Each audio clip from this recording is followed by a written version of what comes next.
All in one நண்பர்கள் அனைவருக்கும் வணக்கம். இன்னைக்கான வீடியோல இன்னைக்கு தரிசனத்துக்கு எவ்வளவு நேரம் ஆகுது அப்படின்ற இன்ஃபர்மேஷன் கூடவே நவம்பர் மாசத்துக்கான தரிசன டிக்கெட் 1 by 1 ஓபன் பண்ணிட்டு இருக்காங்க. ஸோ நாளைக்குமே உங்களுக்கு 3 புக்கிங்ஸ் இருக்கு. அந்த புக்கிங் ரிலேட்டடா இருக்கக்கூடிய தகவல்களையும் இந்த வீடியோல பார்க்கலாம்.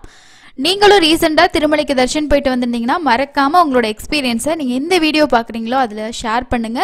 அதே மாதிரி லக்கி டிப்ல செலக்ட் ஆயிருக்கக்கூடிய எல்லாருக்கும் வாழ்த்துக்கள். நீங்களும் லக்கி டிப் சேவால ஏதாவது பார்ட்டிசிபேட் பண்ணிருக்கீங்கன்னா அந்த எக்ஸ்பீரியன்ஸை ஷேர் பண்ணுங்க. ஸோ ரொம்ப வருஷமா ட்ரை பண்ணிட்டு இந்த சேவை எப்படி இருக்கும்னு எதிர்பார்க்குறவங்களுக்கு உங்களோட கமெண்ட் பெரிய அளவில் யூஸ்ஃபுல்லாக இருக்கும். எப்பயும் போல first update slotted Sarva Darshan டோக்கனோட status இப்போ என்ன மாதிரி இருக்குன்னு சொல்லி பார்க்கலாம். இப்போ டைம் 6:15 ஆகுதுங்க. நாளைக்கான ஸ்லாட்ல நமக்கு 7728 டிக்கெட்ஸ் அவைலபிள் இருக்குன்னு சொல்லிட்டு திருமலா.org வெப்சைட்ல வந்து அப்டேட் பண்ணியிருக்காங்க.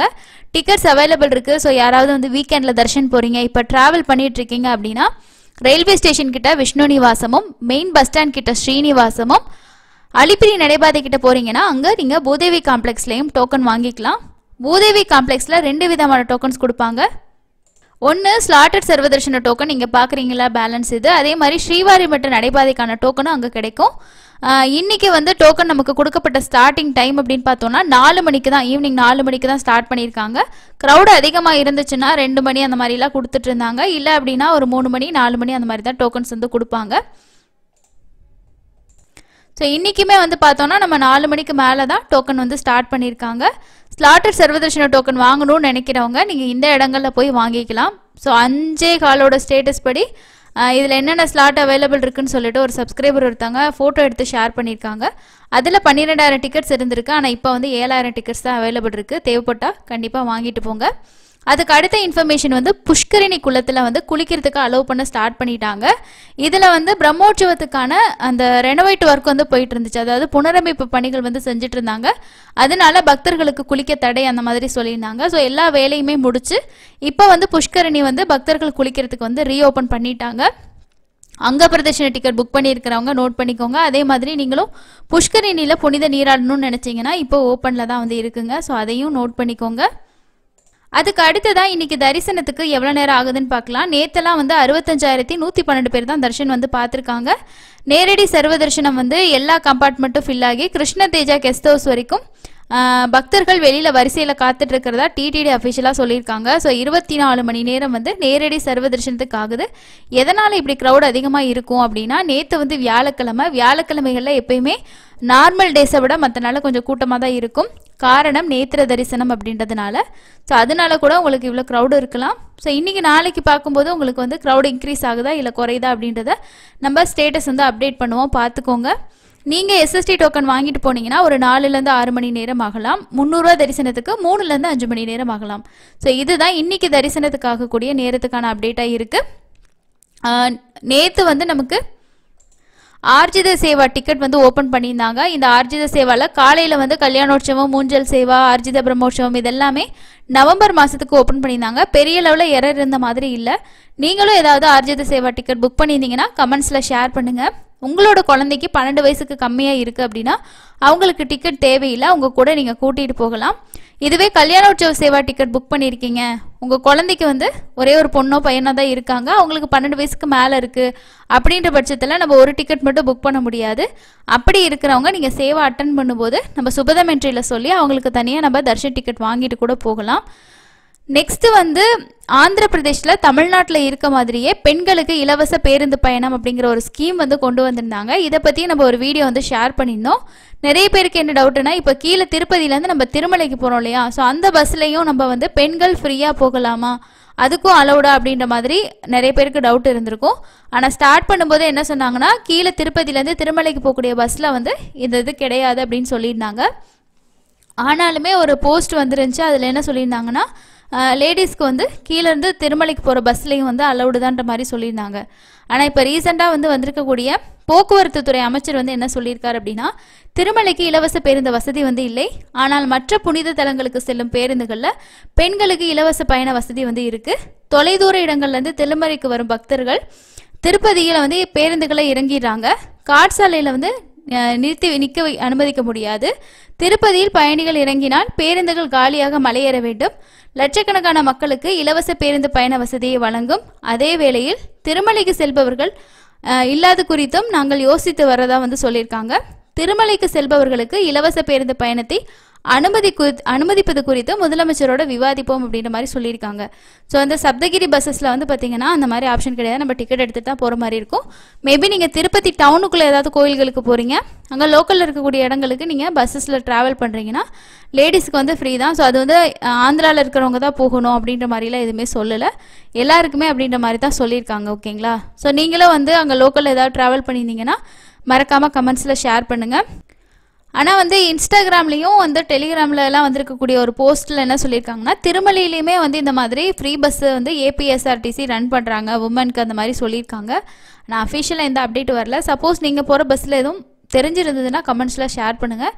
இதை பற்றி இன்னும் கூடுதலான இன்ஃபர்மேஷன் கேதர் பண்ணிவிட்டு கண்டிப்பாக நான் உங்களுக்கு வந்து ஷேர் பண்ணுறேன். அடுத்ததான் நம்ம நாளைக்கு ஓப்பன் ஆகக்கூடிய தர்ஷன் டிக்கெட் என்னென்ன, அதுக்கான புக்கிங் பற்றின முக்கியமான இன்ஃபர்மேஷனை பார்க்கலாம். நாளைக்கு காலையில் 10 மணிக்கு திருமலாக்கான அங்க பிரதர்ஷன டிக்கெட் நவம்பர் மாதத்துக்கு ஓப்பன் பண்ணுறாங்க. இந்த டிக்கெட் முழுக்க ஃப்ரீ தாங்க, நம்ம எதுவுமே பே பண்ண தேவையில்லை. ஒரு மொபைல் நம்பரில் நம்ம மேக்ஸிமம் 2 பேருக்கு புக் பண்ணிக்கலாம். ஆனால் என்னென்னா ரொம்ப ஃபாஸ்ட்டாக இது வந்து புக் பண்ணணும், அப்போ தான் டிக்கெட் கிடைக்கும். நான் ரீசெண்டாக இந்த வெப்சைட்டில் ஃபேஸ் பண்ண ஒரு இஷ்யூ வந்து ஷேர் பண்ணுறேன். ஸோ இதை நீங்களும் ஃபேஸ் பண்ணியிருந்தீங்கன்னா சொல்லுங்கள். அங்க பிரதர்ஷன டிக்கெட்டுக்கு அந்த மாதிரி இருக்கிறது இல்லை. பட் வந்து மற்ற டிக்கெட்லாம் ஓப்பன் ஆகும்போது ஷார்ப்பாக 10 மணிக்கு நம்ம வந்து அந்த லிங்க்கை கிளிக் பண்ணோம் அப்படின்னா ஜஸ்ட்டு ஓப்பன் ஆகுதுன்ற பாப்அப் மெசேஜ் மட்டும்தான் ஷோ ஆகும். ஸோ டேபை ரெஃப்ரெஷ் பண்ணால் மட்டும்தான் நமக்கு நெக்ஸ்ட்டு வந்து ரெஃப்ரெஷ் பண்ணிக்கிட்டே இருந்தால் தான் ஒரு 10:01 மாதிரி தான் வந்து க்யூவே வந்து வருது. ஸோ நீங்களும் ரீசன்ட் புக்கிங்ஸில் அந்த மாதிரி ஃபேஸ் பண்ணி தான் ஷேர் பண்ணுங்கள். அங்க பிரதர்ஷனம் பொறுத்த வரைக்கும் வர்ச்சுவல் கியூ வந்து அதிகமாக இருக்காது, செகண்ட் கணக்கில் தான் கொடுப்பாங்க. ஆனால் ஒரு 10:01, 2 இல்லைனா 10:03 3 நிமிஷம் 2 நிமிஷத்துக்குள்ளேயே கம்ப்ளீட்டாக ஃபில் ஆயிரும். வெள்ளிக்கிழமைகளில் இருக்காது, மீதி நாட்கள் புக் பண்ணிக்கலாம். ஸோ உங்களுக்கு நவம்பரில் வந்து போகணும், அங்க பிரதர்ஷனம் பண்ணணுன்ற மாதிரி ஐடியா இருந்துச்சுன்னா நீங்களே உங்களோட ஃபோனில் ட்ரை பண்ணுங்கள். காப்பி பேஸ்ட் மெத்தடை ட்ரை பண்ணுங்கள். சப்போஸ் உங்களோட பேர்லேயோ இல்லை ஏஜ்லேயோ ஜெண்டர்லேயோ மிஸ்டேக் பண்ணால் கூட ப்ராப்ளம் இல்லை. ஆதார் நம்பரை மட்டும் கரெக்டாக என்ட்ரு பண்ணுற மாதிரி பாருங்கள்.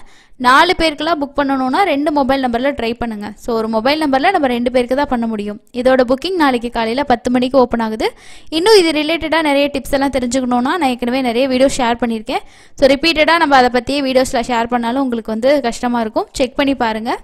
அதுக்கு அடுத்தது 11 மணிக்கு வந்து நவம்பர் மாதத்துக்கான Srivani VIP darshan ticket open பண்ணுவாங்க. இது 10,000 ரூபா + 500 ரூபாய்க்கான விஐபி டிக்கெட் கிடைக்கும். அதுக்கு அடுத்தது மதியம் 3 மணிக்கு வந்து சீனியர் சிட்டிசன் ஃபிசிக்கலி சேலஞ்சுக்கான டிக்கெட் ஓப்பன் பண்ணுவாங்க. ஸோ இதில் இன்னொரு கேட்டகரியும் வரும், மெடிக்கல் இஷ்யூன்ற கேட்டகரியும் வரும். சீனியர் சிட்டிசன்னா அவருக்கு 65 வயசு அதுக்கு மேலே இருக்கணும், அவங்க கூட போகக்கூடிய அவங்க ஒய்ஃபுக்கும் 50 வயசு 50 வயசுக்கு மேலே இருக்கணும். ஸோ இதுதான் இதுக்கான ஏஜ் லிமிட்டு. ஃபிசிக்கலி சேலஞ்சுக்கும் மெடிக்கல் இஷ்யூக்கும் வந்து ஏஜ் லிமிட் அப்படிங்கிறது கிடையாது. ஸோ நீங்கள் என்ன ஏஜில் வேணாலும் போகலாம். கூட போகிறவங்க ஸ்போர்ட்ஸ்னு தான் மென்ஷன் பண்ணியிருப்பாங்க. இன்னொரு முக்கியமான விஷயம், ரீசெண்டாக நம்மளோட சப்ஸ்கிரைபர் ஒருத்தவங்க இந்த சீனியர் சிட்டிசன் கேட்டகரியில் தர்ஷன் போயிட்டு வந்தாங்க. சில பேர் வந்து வயசானவங்க போகும்போது தங்களோட பேர குழந்தைங்களை கூட்டிகிட்டு போகணும் அப்படின்னு சொல்லி கூட்டிகிட்டு போவாங்க. அவர் வந்து கூட்டிகிட்டு போனதுக்கு அவங்க அலோவ் பண்ண மாட்டோம் அப்படின்னு சொல்லிட்டாங்க. ஸோ அவங்க வந்து 12 வயசு கீழே இருக்க பையனை தான் கூப்பிட்டு போயிருக்காங்க, அலோவ் பண்ணலை. அதுக்கப்புறமா நான் ரொம்ப நேரம் பேசி அவங்கக்கிட்ட பெர்மிஷன் வாங்கி தான் நாங்கள் போகிற மாதிரி இருந்துச்சு. அதனால இந்த கேட்டகரியில் நீங்கள் வந்து உங்களோட பேர பசங்களையெல்லாம் கூட்டிகிட்டு வர மாதிரி ஐடியா இருந்துச்சுன்னா நோட் பண்ணிக்கோங்கன்னு சொல்லியிருந்தாரு. ஸோ முன்னாடியெல்லாம் அலோவ் பண்ணிகிட்டு இருந்தாங்க, பட் இப்போது சில ரெஸ்ட்ரிக்ஷன்ஸ் வந்து பண்ணுறாங்க. ஏன்னா சில டைம் இப்போ நீங்கள் ஃபேமிலியாக போகிறீங்க அப்படின்னா அவங்கக்கிட்ட நம்ம பசங்களை விட்டுட்டு போகலாம். அப்படி இல்லை நம்ம தான் அவங்கள கூட்டிகிட்டு போகணும் அப்படின்னும் போது நம்ம தனியாக அவங்கள விட்டுட்டு போக முடியாது இல்லையா? ஸோ அதனால் இந்த மாதிரி விஷயங்கள் இருக்குது, நோட் பண்ணிக்கோங்க. இப்போ சீனியர் சிட்டிசனில் என்னோட அம்மாவுக்கோ இல்லை அப்பாவுக்கோ புக் பண்ணிவிட்டு நான் அவங்க கூட போகலாமா அப்படின்னு கேட்டால் சில நேரங்களில் அலோவ் பண்ணுறாங்க, சில நேரங்களில் பண்ணுறதில்ல. ஆனால் உங்களுக்கு 50 வயசுக்கு மேலே இருக்கணும், நீங்கள் புக் பண்ணிட்டு போங்க. அங்கே அலோவ் பண்ணுறதை பொறுத்து தான் அது அமையும். நம்ம வந்து கன்ஃபார்மாக உங்களை விட்டுருவாங்க நம்ம சொல்ல முடியாது. சில நேரம் முடியாதுன்னு சொல்லிட்டாங்கன்னா அதுக்கு ஆல்டர்னேட்டிவ் ஆப்ஷனும் நம்ம பார்த்துக்கிற மாதிரி இருக்கும். ஃபிசிக்கலி சேலஞ்ச் அப்படின்னா அவங்களுக்கு வந்து பார்த்திங்கன்னா ஐடி கார்டு, அவங்களுக்கு வந்து யூடிஐ கார்டு இருக்கு இல்லையா, டிசபிலிட்டி கார்டு, அதை வந்து அப்லோட் பண்ணணும். சீனியர் சிட்டிசனுக்கு உங்களோட ஆதார் கார்டு ஃப்ரண்ட் அண்ட் பேக்கை நீங்கள் வந்து ஒரு ஃபோட்டோவாக எடுத்து நீங்கள் ரெடி பண்ணி வச்சுக்கோங்க. இதுக்கு ஃபைல் சைஸ் அப்படின்னு சொல்லி இருக்குது, 1 MBக்குள்ளே இருக்கணும். அப்படி இருந்தால் தான் நம்ம ஃபைல் வந்து அப்லோட் ஆகி நெக்ஸ்ட் பேஜுக்கே போகும். இது ஓரளவுக்கு நமக்கு வந்து புக்கிங் பண்ணக்கூடியதாக தான் இருக்கும், ஆனால் ஃபாஸ்ட்டாக புக் ஆகும். ஓகேங்களா? ஸோ எவ்வளோக்கு எவ்வளோ நம்ம வந்து கொஞ்சம் சீக்கிரமாக பண்ணுறோமோ அவ்வளோ புக் பண்ணலாம். அங்கே பிரதர்ஷனம் கம்பேர் பண்ணும்போது சீனியர் சிட்டிசன் டிக்கெட் கொஞ்சம் ஓரளவுக்கு நம்ம ஃப்ரீயாக பண்ணுற மாதிரி இருக்கும். இது ரெண்டுமே நம்ம ஏற்கனவே நிறைய விஷயம் ஷேர் பண்ணியிருக்கோம், செக் பண்ணி பாருங்கள். நேற்று வந்து மத்தியானம் 3 மணிக்கு வந்து வர்ச்சுவல் சேவா டிக்கெட் நவம்பர் மாதத்துக்கு ஓப்பன் பண்ணியிருந்தாங்க. ஸோ இது யாராவது டிக்கெட்ஸ் வந்து தேவைப்பட்டுச்சுன்னா நீங்கள் அவைலபிலிட்டி செக் பண்ணி பாருங்கள். இதில் பார்த்தாலே நமக்கு வந்து தெரியும். ஸோ டேட்ஸ் செலக்ட் பண்ணிங்கன்னா இங்கே கல்யாணோற்சவ சேவா மட்டும் தான் இருக்கும். மற்ற சேவாக்கள் எல்லாமே ஓரளவு ஃபாஸ்ட்டாகவே புக் ஆயிரும். இப்போ கல்யாணோற்சவ சேவா வந்து டிக்கெட்ஸ் அவைலபிள் இருக்கான்னு பார்க்குறதுக்கு அந்த சேவாவை கிளிக் பண்ணிவிட்டு கிளிக் ஏர் கொடுத்தீங்கன்னா உங்களுக்கு பார்த்தீங்கன்னா நவம்பர் மாதம் ஃபுல்லாகவே புக் ஆகிடுச்சு. மேபி மற்ற டிக்கெட்ஸும் கம்ப்ளீட்டாக இருக்கிறதுக்கு வாய்ப்பு அதிகமாக தான் இருக்குது. ஸோ 14, 15ஆம் தேதி வரைக்குமே எந்த சேவா டிக்கெட்டுமே இல்லை. ஸோ இப்படி கிளிக் பண்ணிங்கனாலே சேவா க்ரீனில் காட்டுச்சுன்னா தான் நம்மளால் அவைலபிலிட்டி செக் பண்ணி பார்க்க முடியும். ஸோ இந்த மாதிரி கிளிக் பண்ணி செக் பண்ணிங்கன்னா பார்த்தீங்கன்னா எல்லாமே கம்ப்ளீட் ஆகிடுச்சு. இதே வேறு ஏதாவது சேவா கூட நீங்கள் செக் பண்ணி பார்க்கலாம், டிக்கெட்ஸ் எதாவது அவைலபிள் இருக்கான்னு சொல்லிட்டு. இந்த மாதிரி கிளிக் பண்ணி பார்த்தீங்கன்னா ரெட்டில் இருந்தால் ஃபில் ஆயிடுச்சுன்னு அர்த்தம். அதே மாதிரி கல்யாணோற்சவமும் ஃபுல் ஆயிடுச்சு. இந்த டிக்கெட்டுமே பார்த்தீங்கன்னா ஃபில் ஆயிடுச்சு. ஸோ ஊஞ்சல் சேவாவும் மேபி கம்ப்ளீட்டாக ஃபில் ஆகிருக்கும். ஸோ அதுவுமே ஃபுல் ஆயிடுச்சு. நவம்பர் மாதத்துக்கு வர்ச்சுவல் சேவா டிக்கெட் ஆப்ஷன் இல்லை. இதை தவிர உங்களுக்கு நவம்பர் மாதத்துக்கு டிக்கெட் வேணும்னு நினச்சிங்கன்னா ஒரே ஒரு ஆப்ஷன் தான் இருக்குது. அது வந்து 300 ரூபா தரிசன டிக்கெட் தான். அது ஓப்பன் ஆகிறப்ப புக் பண்ணிக்கோங்க. அதை விட்டால் ஸ்ரீனிவாச திவ்யானுகிரக விசேஷ ஹோமம் டிக்கெட் தான் நமக்கு இருக்குது. ஸோ இது வந்து ஒரு மாதத்துக்கு முன்னாடி வந்து ஓப்பன் பண்ணுவாங்க. நெக்ஸ்ட் விஷயம் வந்து செப்டம்பர் மாதத்துக்கு எனக்கு 300 ரூபா டிக்கெட் வேணும், புரட்டாசியில் போகிறோம், இல்லை அப்படின்னா பிரம்மோற்சவ டைமில் போகிறோம், இல்லை ஏதோ ஒரு நாளில் போகிறோம், ஆனால் செப்டம்பரில் எங்களுக்கு ஆன்லைனில் டிக்கெட் இருந்தால் பரவாயில்லன்னு நினச்சிங்கன்னா அதுக்கு இருக்கக்கூடிய கடைசி வாய்ப்பு வந்து நமக்கு ஸ்ரீனிவாச திவ்யானுகிரக விசேஷ ஹோமம் டிக்கெட் தான். இது வர்ற 26ஆம் தேதி அன்னைக்கு காலையில் 10 மணிக்கு ஓப்பன் பண்ணுறாங்க. ஸோ ஆகஸ்ட் மாதம் பார்த்திங்கன்னா போன மாதம் ஓப்பன் பண்ணாங்க. இந்த மாதத்துக்கு நமக்கு செப்டம்பரில் ஓப்பன் பண்ணுறாங்க. இப்போ செப்டம்பர் பொறுத்த வரைக்கும் நமக்கு 24ஆம் தேதியிலேருந்து அக்டோபர் 2ஆம் தேதி வரைக்கும் பிரம்மோற்சவம் இருக்குது. ஸோ பிரம்மோற்சவ நாட்களுக்கு 300 ரூபா தர்ஷன் டிக்கெட் மட்டும் தான் ஓப்பன் பண்ணாங்க.